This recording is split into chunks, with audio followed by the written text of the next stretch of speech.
बस यो देशमा यति मेरो चाहना छ, देशमा शान्ति होस्, सुशासन होस्, भ्रष्टाचारको अन्त्य होस्, सबै नेपाली हामी खुसी नेपाली भनेर बस्न सकौँ, त्यति मात्रै चाहना छ। मेरो कुनै समाचारले गर्दा देशमा द्वन्द्व नफैलियोस्, मेरो समाचारले गर्दा जनताको विश्वास नगुमोस्, जनता भ्रममा नपरोस्। म निदान्त देशको लागि पत्रकारिता गर्छु। अब हनुमानजी त होइन कि यसरी छाती चिरेर म देखाइदिउँ मेरो मुटुमा नेपाल बस्छ, त्यो गर्न पनि सक्दिनँ। होइन कुनै थर्मामिटर छ भने लगाउनुहोस् मलाई पनि।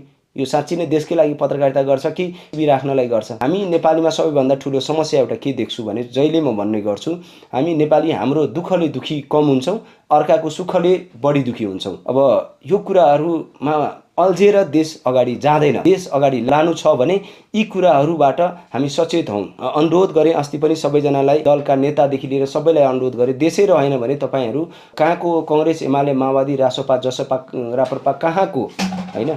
सर्वप्रथम त देश जोगाउनु परेन र? अनि त्यसको लागि मात्रै यी भिडियोहरू राखिरहेको छु। यदि त्यसमा पनि कसैलाई होइन दिवाकरलाई पनि झोले ट्रेन्डमा पारिदिउँ, ल झोले भनेर राखिदिउँ अनि यसको मनोबल टुट्छ, त्यो सोच्नु भएको छ भने तपाईँ भ्रममा हुनुहुन्छ। म अलिकति त्यस्ता मान्छेहरूको लागि खराबै मान्छे हो। घडी तपाईँहरू हर्क साम्पाङलाई झोले बनाइदिनुहुन्छ, घडी के अरे बालेन शाहलाई बनाइदिनुहुन्छ, घडी अरूलाई बनाइदिनुहुन्छ, अब मलाई बनाउँदै हुनुहुन्छ। के गर्न खोज्नु भएको हो खासमा? यो कस्तो हो भने जनतामा अब कस्तो भयो भने दिवाकरले अस्ति भिडियो बनायो, अब यसलाई यसको कमी कमजोरी केही छैन, अनि जुन जुन नेतासँग इन्टरभ्यू लिएको छ त्यही इन्टरभ्यूको फोटो लिउँ अनि यसलाई झोले बनाइदिउँ।